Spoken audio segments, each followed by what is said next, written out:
नमस्कार, आप सभी का स्वागत है यूपी टेट क्लास नंबर 9 में। और आज की क्लास है आपकी मैथ की। अगर किसी भी रीज़न से आपने पिछले 8 क्लास को मिस कर दिया है तो चैनल के प्लेलिस्ट में जाएं, वहां आपको सारे वीडियो उपलब्ध मिलेंगे और आप उन सभी वीडियो को एंजॉय कर सकते हैं। तो चलिए, पहला क्वेश्चन आपके सामने है। यदि 2160 बराबर 2 की घात a गुणे 3 की घात b गुणे 5 की घात c, तो 3 की घात a गुणे 2 की घात ऋण b गुणे 5 की घात ऋण c का मान क्या होगा। इसका ऑप्शन है 81/40, 37/39, 1/2 या फिर 0। दोस्तों, इस तरीके के सवाल लगाने के लिए आपको बिल्कुल भी घबराना नहीं है। सवाल को समझ लीजिए आसानी से एक बार। आपको इस तरीके के सवाल हवा लगेंगे, मेरी गारंटी है। देखिए, आपको इस क्वेश्चन में एक चीज़ अजीब दिखता होगा, ये a की घात, b की घात और c घात अगर दे दिया जाता है, जब a b c d ये सब रख दिया जाता है तो थोड़ी सी समस्या होती है और यहीं से सवाल को हल करना होता है। और इनका मान निकालने के लिए आपको एक चीज़ दिया गया है 2160। 2160 को हम गुणनखंड करेंगे और फिर उसके बाद आगे का प्रोसेस देखेंगे। तो पहले गुणनखंड कर लेते हैं। 2160 भागे 2 एकम 2, 2 8 16 0, 2 पंचे 10, 2 चौक 8 0, 2 दूना 4, 2 7 14 0, 2 एकम 2, 2 3 6, 2 पंचे 10, 3 चौक 12, 3 पचे 15, 3 एकम 3, 3 पचे 15, 3 एकम 3 या 3 पचे 15। तो अब इसका गुणनखंड हमें मिल गया है। क्या मिला है? 2160 का गुणनखंड तो 2 गुणे 2 गुणे 2 गुणे 2, फिर गुणे 3 गुणे 3 गुणे 3, फिर गुणे 5। अगर हम इनका पूरा अब गुणा करके रखें तो आएगा 2160 ही आएगा। लेकिन इसे हम कैसे लिखेंगे? इसको हम लिखेंगे 2 की घात 4, इसको लिखेंगे 3 की घात 3 और इसको लिखेंगे 5 की घात 1। अब आपको एक चीज़ दिख रहा होगा, आपको एक चीज़ आसान मिल चुका है और वो है a का मान बराबर 4, b का मान बराबर 3 और c का मान बराबर 1। ठीक है, तो हम लिख लेते हैं a बराबर 4, b बराबर 3 और c बराबर 1। तो दोस्तों, अगला चरण अब क्या होगा? इस सवाल को हल करना है। 3 की घात a गुणे 2 की घात ऋण b गुणे 5 की घात ऋण c, इन मानों को हमें इस सवाल में रख देना है। ठीक है, तो चलिए रखते हैं। 3 की घात a है तो यहाँ लिखेंगे 3 की घात 4। 4 क्यों लिखेंगे? क्योंकि a बराबर हमें 4 मिला है। फिर गुणे 2 की घात ऋण b है तो 2 लिखेंगे और घात लगा देंगे ऋण 3। फिर 5 है और ऋण घात 1 है तो 5 घात ऋण 1। अब इस सवाल को हम सॉल्व करने का प्रयास करेंगे। इसे लिखेंगे 3 की घात अगर 4 बार करते हैं, 3 को 4 बार गुणा करते हैं, 3 गुणे 3 गुणे 3 गुणे 3, तो 3 तियाँ 9, त्रिक 27, तियाँ 81 आएगा गुणे। अब यहाँ आपको एक समस्या हो सकती है, ऋण 3 यहाँ दिया गया है तो इसकी भी एक तरीका होता है। अगर घात ऋण में हो तो इसे हम लिखेंगे 1/2 घात 3। ठीक है, इसको ऐसे लिखा जाता है। कोई भी अगर घात ऋण में है तो उसको हम बटे में कर लेंगे और इसे लिखेंगे 1/2 की घात 3। अगर हम कर लें तो 2 गुणे 2 गुणे 2 मतलब 2 दूना 4 दूना 8। ठीक, फिर इसका भी यही समस्या है। 5 घात ऋण 1 है तो इसे हम लिखेंगे 1/5। तो अब आपको आगे क्या करना है? तब आपको आगे ऐसे करना है, 81 का अगर 1 में गुणा करेंगे, 1 में गुणा करेंगे तो 81 ही आएगा और 8 का गुणा 5 में करेंगे तो 40 आएगा। तो दोस्तों, यही हो गया आपका आंसर और आया क्या? पहला ऑप्शन ए, 81/40। तो अब आपको ये सवाल मुझे लगता है कि समझ में आ गया होगा, कोई भी दिक्कत नहीं हुई होगी। एक बार सवाल को फिर से देख लेते हैं। सबसे पहले आपको क्या करना है, 2160 का गुणनखंड निकालना है। गुणनखंड निकालने के बाद गुणनखंड को छोटा करके रखना है। छोटा क्या कैसे किया गया है कि ये वाला और ये वाला मान रखा गया। फिर आपको a बराबर 4, b बराबर 3 और c बराबर 1 मिल गया, जो कि यहाँ आपको दिख रहा है। फिर उसके बाद हमने सवाल में इन a b c को फिल कर दिया। a की जगह 4 रख दिया, b की जगह ऋण 3 रख दिया और c की जगह ऋण 1 रख दिया, और फिर इसका विस्तार कर लिया और आपके सामने ये आंसर हो गया। तो आशा करते हैं कि आपको ये सवाल अच्छे से समझ में आया होगा। अगला क्वेश्चन देखेंगे। यदि संख्या 5, 1, 3, 2, 4, 1, 6 p 3 से विभाज्य है तो p के स्थान पर कौन सा अंक आएगा? 8 आएगा, 6 आएगा, 7 आएगा या फिर 9 आएगा? तो इस सवाल को लगाने का बहुत ही सरल तरीका है, बस आपको थोड़ा सा नियम जानना आना चाहिए। 3 से विभाज्य होने का नियम आपको मैं बता दे रहा हूँ। 3 से विभाज्य होने का नियम है, कोई भी संख्या अगर दी है तो उसके अंकों का योग अगर 3 से कट जाता है तो वह 3 से विभाज्य होगा। तो ये तो था नियम। नियम अपनी जगह है, लेकिन जब नियम को किसी सवाल पर रखेंगे तभी जाकर वो सही से समझ में आता है। तो ये सवाल है आपका, तो इसको जोड़ना है मैं इन अंकों को। तो 5, धन 1, धन 3, धन 2, धन 4, धन 1, धन 6, धन p बराबर अभी हमें निकालना है। तो कैसे निकालेंगे? 5 1 6, 6 3 9, 9 2 11, 11 4 15, 15 1 16, 16 6 22। तो 22 धन p को तो हम जोड़ नहीं पाएंगे, तो ऐसे ही रखेंगे। अब हमें देखना है कि 3 से कटता है 22, 3 7 21 होता है, 3 8 24 हो जाएगा, तो ये कट नहीं रहा है। तो हम इसी ऑप्शन में से एक संख्या को रख के देखेंगे। तो पहला ऑप्शन 8 है, तो देख लेते हैं। 22 धन 8 बराबर 30। 8 कहाँ से आया? तो p के जगह हमने 8 रखा है। अब 3 से भाग देंगे तो 3 कम 3 0। कहने का मतलब ये कट गया पूरी तरीके से और आपका यही आंसर हो गया कि अगर बाकी ऑप्शनों को भी रख कर देख लेते हैं, मन की संतुष्टि हो जाएगी। 22 धन 6 बराबर 28 होगा और 28 3 के टेबल में आता ही नहीं है।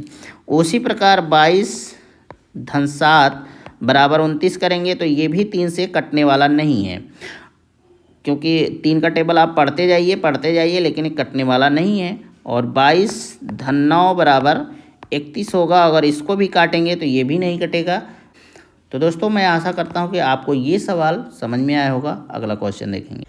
यदि एक कमरे की लंबाई और चौड़ाई क्रमशः 10%, 20% घटाई जाए और उसकी ऊंचाई को 5% बढ़ाया जाए तो इस प्रकार से बने कमरे में आयतन कितने प्रतिशत का परिवर्तन होगा? 24.4%, 24.6%, 24% या फिर 24.2%। तो दोस्तों वर्तमान में आपको लंबाई, चौड़ाई और ऊंचाई तो दिया है, लेकिन इसका जो है माप नहीं दिया है कि ये कितना लंबा चौड़ा है। लेकिन आपको ये बताया ज़रूर गया है कि 10% लंबाई को घटा दिया गया है, 20% चौड़ाई को घटा दिया गया और 5% ऊंचाई बढ़ जाती है। ठीक है, इतना पता है आपको। तो सबसे पहले जानेंगे कमरे का आयतन।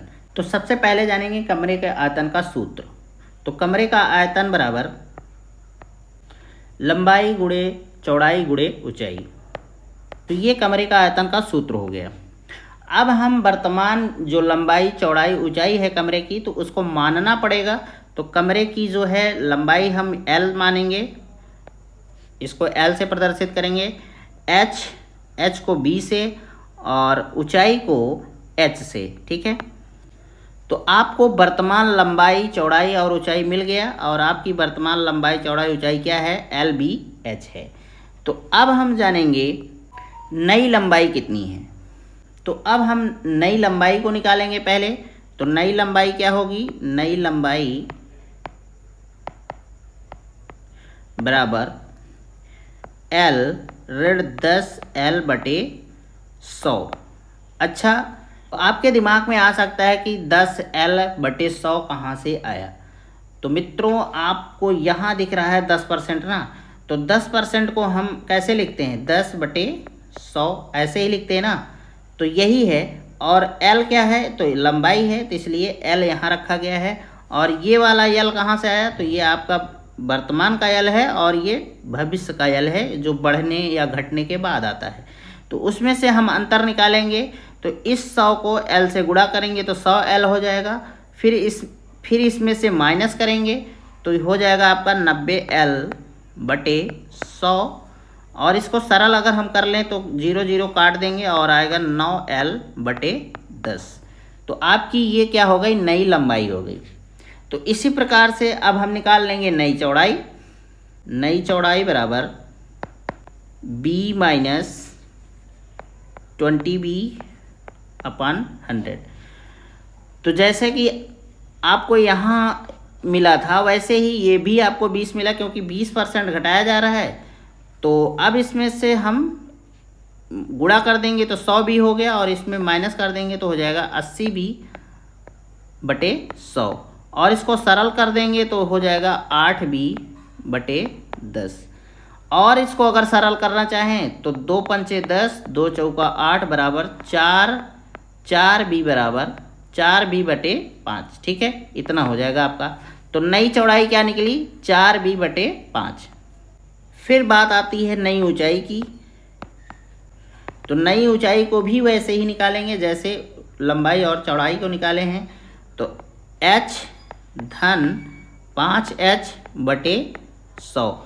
अब यहाँ आपके दिमाग में एक बात आ सकती है कि ये धन कहाँ से आया। तो मित्रों, धन इसलिए आया क्योंकि 5% की वृद्धि हुई है, माइनस तो हुआ नहीं है, घटा है नहीं। तो घट रहा था तो इसलिए यहाँ ऋण लगाया गया, यहाँ ऋण लगाया गया, लेकिन यहाँ वृद्धि हो रही तो हम जोड़ेंगे। तो हो जाएगा 100h का गुणा जब इसमें करेंगे तो 100h हो जाएगा, और इसमें जब जोड़ेंगे तो हो जाएगा 105h बटे 100। अब इसको सरल कर देंगे तो 5 दूना 10, 5 एकम 5, 5 दूना 10 0। तो ये हो जाएगा 21h बटे 20। तो अब आपको नई लंबाई, चौड़ाई और ऊंचाई मिल गई है। तो दोस्तों, अब आपको ये नई लंबाई, चौड़ाई, ऊंचाई भी मिल गई है, पुरानी भी लंबाई, चौड़ाई, ऊंचाई मिल गई है। अब हम क्या करेंगे, प्रतिशत परिवर्तन ज्ञात कर लेंगे। प्रतिशत परिवर्तन बराबर क्या होगा, LBH। LBH क्या है, तो ये आपकी पुरानी जो कमरे की पुरानी आयतन है वो है, और नई आयतन को हम निकालेंगे। तो 9L आया है आपका, क्या नई लंबाई थी, 9L बटे 10 गुणे चौड़ाई क्या है नई, तो 4B बटे 5 है, और ऊंचाई क्या है, तो 21H बटे 20 है। इतना आपको बात समझ में आ रही होगी। प्रतिशत हमें निकालना है तो हम क्या करेंगे, पुरानी वाली LBH को रखेंगे, पुराने आयतन को रखेंगे और गुणे 100 कर देंगे। ठीक, तो दोस्तों अब इस सवाल को हम लोग सरल कर लेंगे। सरल कैसे करेंगे, लिखेंगे LBH माइनस, अब इसका क्या है, 9 चौक 36 हो गया, और 36 का 21 में गुणा करेंगे तो कितना आएगा, कर लेते हैं 36 गुणे 21, 1 छक्के 6, 1 तिक्के 3, 2 छः 12, 2 3 6 1 7, 6 5 756 आ रहा है। तो यहाँ क्या लिखेंगे, 756 LBH। LBH कहाँ से आया, ये L, ये B और ये H। ठीक, बटे 10 पचे 50, और 50 गुणे 20 करेंगे तो आएगा 1000। कैसे आएगा ये भी देख लेते हैं। तो 50 गुणे 20 करेंगे तो ये 0 डबल 0 हो जाएगा, और 5 दूनी 10, तो 1000 आया। फिर बटे करेंगे, LBH लिखेंगे और गुणे 100 लिखेंगे। गुणे 100 क्यों, क्योंकि प्रतिशत परिवर्तन हम लोग कर रहे हैं। जब भी कोई चीज़ प्रतिशत में परिवर्तन करेंगे तो इस 100 को 100% लिखना ही पड़ेगा, नहीं तो आपका सवाल प्रतिशत में नहीं आएगा। अब आप सवाल को ध्यान से देखिए फिर से। अब आप इसको 1000 को इसमें गुणा करेंगे तो ये हो जाएगा 1000 LBH माइनस ये हो जाएगा 756 LBH बटे हो जाएगा क्या 1000। ठीक, और ये फिर हम लिखेंगे LBH और लिखेंगे गुणे 100। ठीक है, इतना बात आपको समझ में आ गई होगी, आशा करते हैं। अब इस 1000 में से 756 को अगर हम घटाएंगे तो आपका उत्तर आएगा 244। कितना आएगा? 244 LBH बटे 1000। ठीक, फिर इसको भी LBH लिख देंगे और गुणे 100 कर देंगे। देखिए काटने को तो मैं बहुत आसान तरीके से जल्दी से काट दूंगा, लेकिन फिर शायद आपको समझ में ना आए, इसलिए मैं थोड़ा सा ज़्यादा आपको डिटेल में बताने का प्रयास कर रहा हूँ। तो सवाल का अगला चरण ये होगा कि अगर इसको LBH को देखें ना तो इसको ऐसे भी लिख सकते हैं, और जब इसका हम गुणा करेंगे इसमें तो ये हो जाएगा 244 LBH बटे 1000 गुणे, और ये एक जो है ना ऊपर चला जाएगा और LBH जो है नीचे चला आएगा, LBH और गुणे 100 कर देंगे। ठीक है, अब LBH को इससे काट देंगे, LBH को इससे काट देंगे। ठीक है, आपस में कट गया, और एक जीरो इससे कट गया, एक जीरो इससे कट गया। अब 244 को 10 से काटना है, तो 244 को अगर हम 10 से काटेंगे तो इसका उत्तर आएगा 24.4। मतलब यही आपका उत्तर हो गया, 24.4% आपका आंसर हो जाएगा। अगर आपको ना समझ में आए कि 244 को कैसे काटा गया तो 244 भागे 10 कर लीजिए, 10 दूनी 20, 4 4, 10 चौक 40, 4 आया, ये दशमलव लेंगे, फिर 10 चौक 40। तो अब आपको समझ आ गया होगा कि 24.4 कहाँ से आया। तो दोस्तों इस तरीके से आपका पहला ऑप्शन सही होगा, 24.4%। तो आशा करते हैं कि आपको ये सवाल समझ में आया होगा। अब देखेंगे अगला क्वेश्चन। तो दोस्तों अगर आपको इस तरीके का सवाल मिले और लंबा चौड़ा घात दिया हो तो आपको सबसे पहले उसको सरल कर लेना है, क्योंकि 3 घाते 98 करना थोड़ा सा बहुत ही कठिन काम हो जाएगा। तो सबसे पहले हम घात को कम कर लेंगे, और घात को कम करना क्या होता है, जैसे मान लीजिए अगर 3 घाते 4 है तो यहाँ तक तो ठीक है, लेकिन अगर 3 घाते 5 है, 3 घाते 9 है, 3 घाते 25 है, तो हम क्या करेंगे, सबसे पहले घात को 4 से भाग दे देंगे। जो आपको ये 98 दिख रहा है ना, इसी 98 को 4 से भाग दे देंगे। कितना देखते हैं क्या आता है, 4 दूना 8,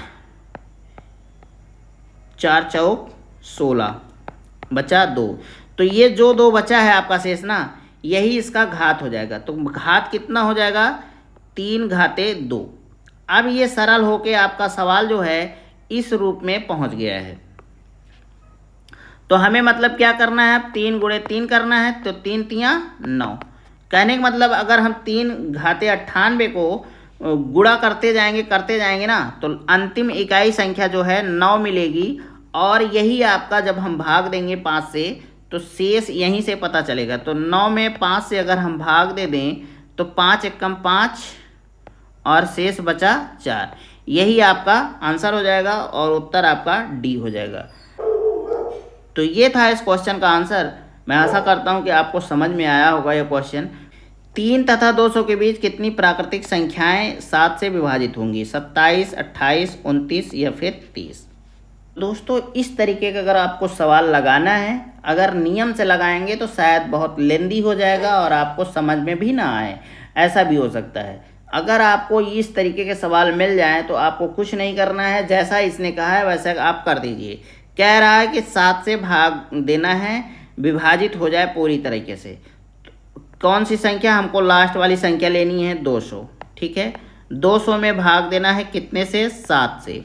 तो चलिए पहले भाग देते हैं। 7 दूना 14, बचा 6, 0, 7 8 56, और बचा कितना, 4। आपका शेष 4 बचा है ना। तो आपको जो ये भागफल दिख रहा है ना, यही आपका आंसर होगा। ठीक, यही 28 ऐसे अंक होंगे जो 7 से विभाजित होंगे। 3 और 200 के बीच में 28 ऐसे अंक आपको मिलेंगे जो 7 से पूर्णतः विभाजित हो जाते हैं। ठीक है, तो यही आपका आंसर हो जाएगा और आप ऑप्शन बी सही हो जाएगा। तो आशा करते हैं कि ये सवाल आपको बहुत आसानी से समझ में आया होगा। देखिए इस लेंदी नहीं है, मैं आपको किसी तरीके से फंसाना नहीं चाहता। मेरा कोशिश यही है कि आपको सवाल आए आराम से। अगर पेपर में आपको इस तरीके के क्वेश्चन मिल जाते हैं तो आप आराम से कर लें। जहाँ विस्तार से बताना है मैं आपको पूरे विस्तार से बताऊंगा, जहाँ अगर छोटा मोटा ट्रिक यूज हो जाता है तो उसको भी मैं यूज कर ही दूंगा। तो चलिए अगला क्वेश्चन देखते हैं। 80 मीटर व्यास वाले एक वृत्ताकार पार्क के अंदर अधिकतम क्षेत्रफल का एक वर्गाकार खेल का मैदान बना है। खेल के मैदान का क्षेत्रफल है 6400 मीटर, 3200 वर्ग मीटर, या फिर 1600, या फिर 12800। तो दोस्तों क्वेश्चन को समझने के लिए पहले जैसा इसने कहा है वैसे ही हम काम करेंगे। कह रहा है कि वृत्ताकार पार्क, वृत्ताकार पार्क मतलब क्या होगा, पहले हम एक वृत्त बनाएंगे। वृत्त क्या होता है, तो वृत्त मतलब गोला होता है, ठीक है, एक गोला। ये एक गोला है और कह रहा है इस गोले के अंदर जो है एक वर्गाकार खेल का मैदान है। तो वर्गाकार खेल का मैदान मान लीजिए कुछ इस तरीके से होगा।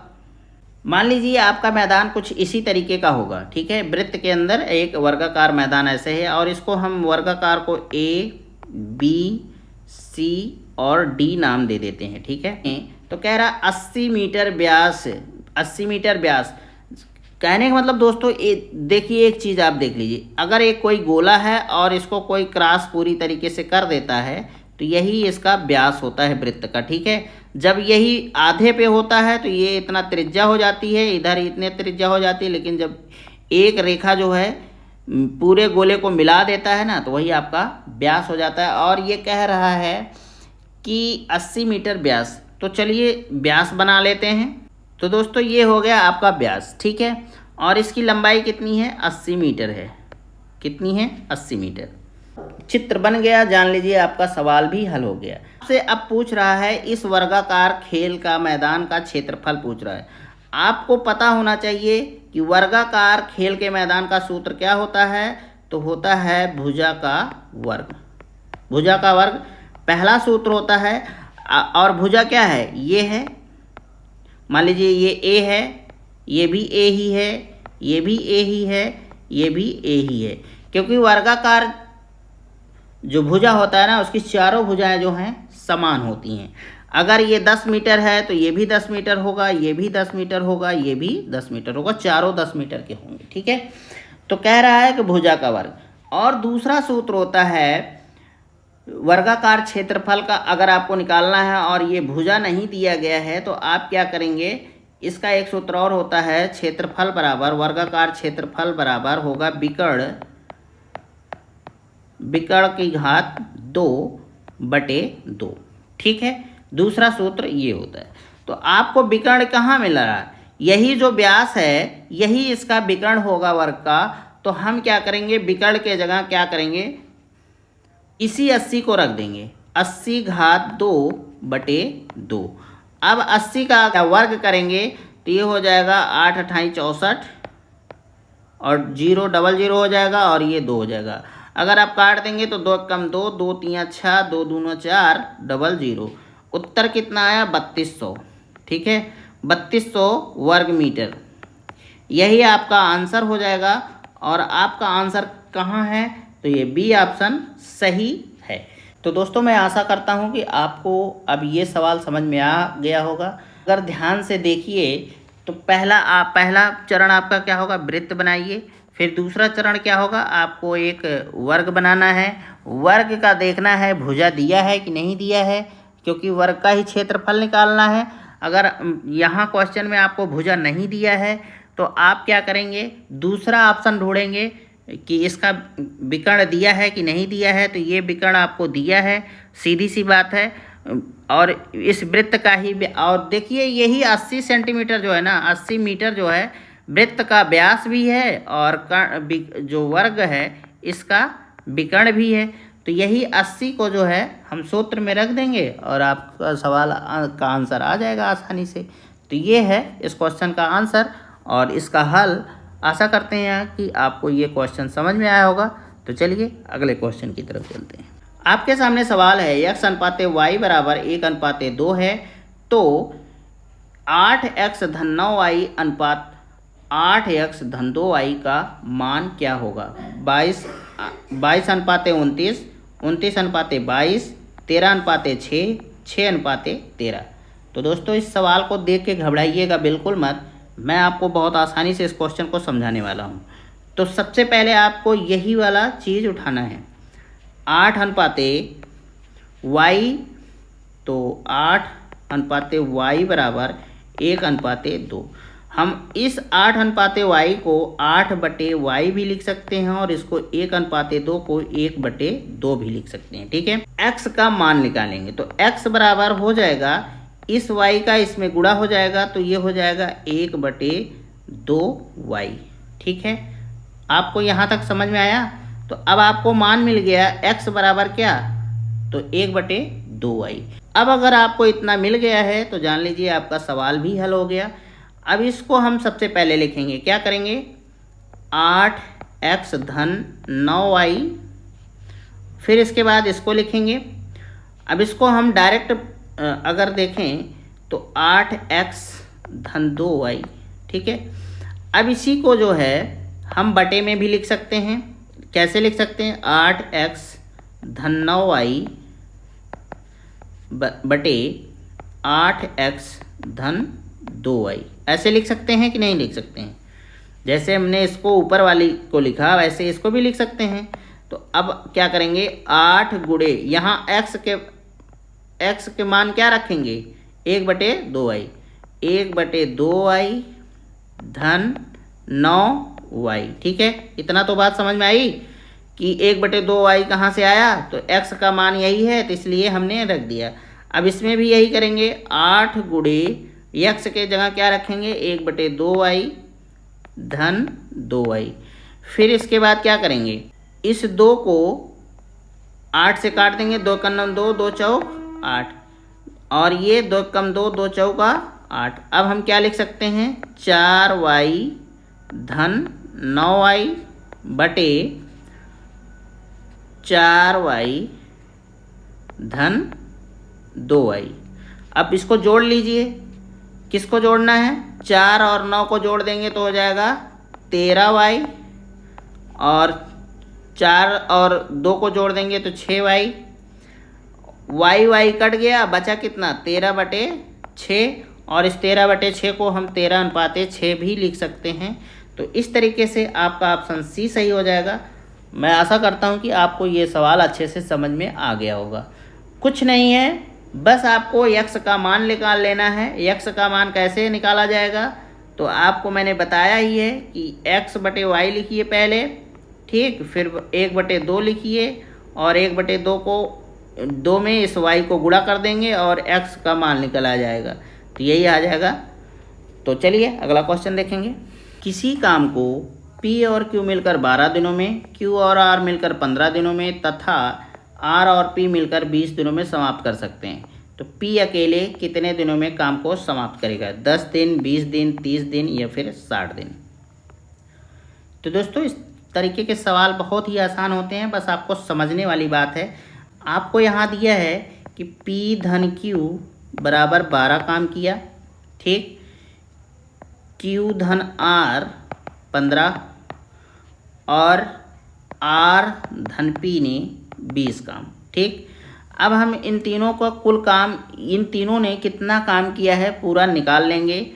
पूरा निकालने के लिए इसे हमें एलसीएम लेना पड़ेगा 12, 15, 20 का, तो 12, 15 और 20 का एलसीएम अगर निकालें तो 2 छक्का 12, 15 को सेम टू सेम रखेंगे क्योंकि कटेगा नहीं, तो ये 20 10 से कट जाए, 10 हो गया, 2 तियाँ ये 15 का 15 ही रह जाएगा, ये 5 आ जाएगा। फिर अब 2 से नहीं काटेंगे क्योंकि 2 से किसी संख्या को नहीं कट रहा है, तो 3 से काटेंगे, 3 एकम 3, 3 पचे 15 और ये 5। अब 3 से भी नहीं कट रहा है तो 5 से काटेंगे, 5 एकम 5, 5 एकम 5, 5 एकम 5, तो आया कितना, 2 गुणे 2 गुणे 3 गुणे 5। अब हम गुणा करें तो 2 दूना 4, 3 12, 5 60, मतलब आया कितना, एलसीएम कितना आया, 60 आया। मतलब इन तीनों ने मिलकर जो है पूरे 60 काम किया है, चाहे जय दिन में किया हो लेकिन पूरे इन्होंने 60 काम किया है। अगर हम अब इसका भाग दें कि इन दोनों ने मिलकर कुल कितना काम किया, तो 60 भागे 12 बराबर 5 काम किया इन्होंने, ठीक है, 12 दिन में 5 काम किया। और क्यू आर ने कितना काम किया 15 दिनों में, तो 15 चौका 60, 4 काम किया। और आर और पी ने कितना काम किया, तो 60/20 बराबर 3। तो कहने का मतलब पी धन क्यू ने कितना काम किया 5, क्यू और आर ने कितना काम किया तो 4, और आर धन पी ने कितना काम किया तो 3। तो अब हम इन सभी के कामों को जोड़ लेंगे। पी धन क्यू, क्यू धन आर और आर धन पी बराबर कितना 12 काम किया है, क्योंकि 5 4 9 और 9 3 12। ठीक है, अब इसको हम थोड़ा सरल कर सकते हैं। सरल कैसे होगा, आप अगर ध्यान से देखिए तो एक पी ये है, दूसरा पी ये है, एक क्यू ये है, दूसरा क्यू ये है, एक आर ये है और दूसरा आर ये है। तो इसको हम ऐसे लिख सकते हैं पी धन क्यू धन आर बराबर 12। और पी क्यू का पूरा काम निकालें तो ये 2 से हम भाग दे देंगे इसमें और आ जाएगा 6। तो पी धन क्यू धन आर बराबर 6 काम। ठीक, पहली बात, अब एक दिन में इन तीनों ने कितना काम किया, तो 6 काम किया है एक दिनों में। अब हमको बात को थोड़ा समझना होगा। अगर पी क्यू आर ने 6 काम किया और कह रहा है क्यू और आर ने कितना काम किया तो 4 काम किया एक दिन में। ठीक है, क्यू आर, तो हमें निकालना क्या है, पी निकालना है तो निकल जाएगा पी क्यू आर ऋण Q R. P Q R कितना है 6 है और क्यू आर कितना है 4 है, तो 6 में से 4 घटा देंगे 2 आ गया। तो कहने का मतलब पी जो है ना एक दिन में कितना काम करता है 2 काम करता है। ठीक है, तो 60 काम को समाप्त करने के लिए कितना दिन लेगा, तो 30 दिन लेगा। कैसे 30 दिन लेगा, 2 कम 2, 2 3 6, 0 आया कि नहीं 30। तो इस तरीके से इसका आंसर क्या हो जाएगा, इसका आंसर हो जाएगा सी 30 दिन। ठीक है, आशा करते हैं कि आपको ये क्वेश्चन समझ में आया होगा। तो दोस्तों, अगर आप चैनल पर नए हैं, पहली बार विजिट किए हैं, तो चैनल को सब्सक्राइब किए बिना मत जाइएगा और आप टेट के लिए तैयारी करते रहिए। आपको पूरा सिलेबस मैं प्रोवाइड कराऊंगा, एक एक क्वेश्चन कराऊंगा और विश्वास रखिएगा आपको क्वेश्चन यहाँ से देखने के लिए ज़रूर मिलेंगे।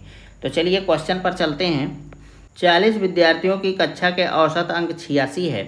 यदि 5 सर्वोत्तम अंक हटा दिए जाएं तो औसत अंक 1 कम हो जाता है। सर्वोत्तम या 5 सर्वोत्तम विद्यार्थियों के औसत अंक ज्ञात कीजिए। तो दोस्तों, इसमें ध्यान देने वाली बात है, प्रथम 40 की बात कर रहा है। ठीक है, और ये 46, मतलब 40 छात्रों का जो औसत अंक है 46 है। तो सबसे पहले निकालेंगे 40 छात्रों का औसत अंक, तो हो जाएगा 86 गुणे 40 बराबर ये आएगा 0 3 4 4। अगर आपको ये बात ना समझ में आए कि कैसे आया, तो आप ऐसे भी कर सकते हैं 86 40, इसमें गुणा करेंगे तो 0 होगा, इसमें गुणा करेंगे तो 0 होगा, 0 का, और 4 का 6 में करेंगे तो हो जाएगा 24, और हासिल लगा 2 4 8 32, 2 34 हो जाएगा, और 0 4 4 3। तो अब आपको समझ में आ गया कि कहाँ से आया 3440। और आगे सवाल में कह रहा है कि अगर 5 सर्वोत्तम छात्रों को निकाल दिया जाए, मतलब 40 में से अगर हम 5 निकाल देंगे तो कुल कितने छात्र बचे, 35 छात्र बचे। और कह रहा है कि 1 अंक कम हो जाएगा किसका, औसत का। 86 में से 1 कम हो जाएगा, तो 35 छात्रों का औसत अंक कितना हो जाएगा, ये 86 है, 1 घटा देंगे तो 85 हो जाएगा, और कुल कितने छात्र हैं तो 35 हैं, और अगर इनका हम गुणा करेंगे तो 2975 आएगा। कैसे आएगा, चलिए इसको भी गुणा कर लेते हैं। 85 गुणे 35, 55 25, हासिल लगा 2, 5 8 40, 40 2 42, 3 5 15, हासिल लगा 1, 3 8 24, 1 25। तो 5 5 2 7 5 4 9 2 2975 आया। तो ये कितने छात्रों का औसत है? 2975 35 छात्रों का है और 3440 40 छात्रों का है। तो अब हम क्या करेंगे, शेष छात्रों का औसत निकालेंगे। तो शेष छात्र मतलब कितने? शेष छात्रों का औसत अंक। शेष छात्र मतलब वही 5 छात्र, ठीक है। ये 40 छात्रों के और 35 के औसत अंक क्या हैं? 3440 है या 2975 है। तो इसमें से हम निकालेंगे 3440 2975 घटा लेंगे तो आ जाएगा 5, ये बचा 3, 3 में से 13 बना, 13 में से 7 गया 6 और आ गया ये 465। तो कुल जो 5 छात्र हैं उनका औसत अंक क्या है? 465 है। तो औसत निकालना है तो निकाल लेंगे, 465 भागे 5 कर देंगे। ये क्या है? अब इसको निकाल दिए, 5 कम 5 5 9 45 5 3 15 आया कितना? 93। मतलब 5 छात्रों का औसत अंक जो है 93 आ रहा है और आपका ऑप्शन सी सही है। तो दोस्तों ये था आज का वीडियो, समाप्त होता है। आपको कैसा लगा इसके बारे में कमेंट्स कर सकते हैं। अगर किसी प्रकार का सुझाव है तो वो भी दे सकते हैं। आज के लिए बस इतना ही। नमस्कार, जय हिंद।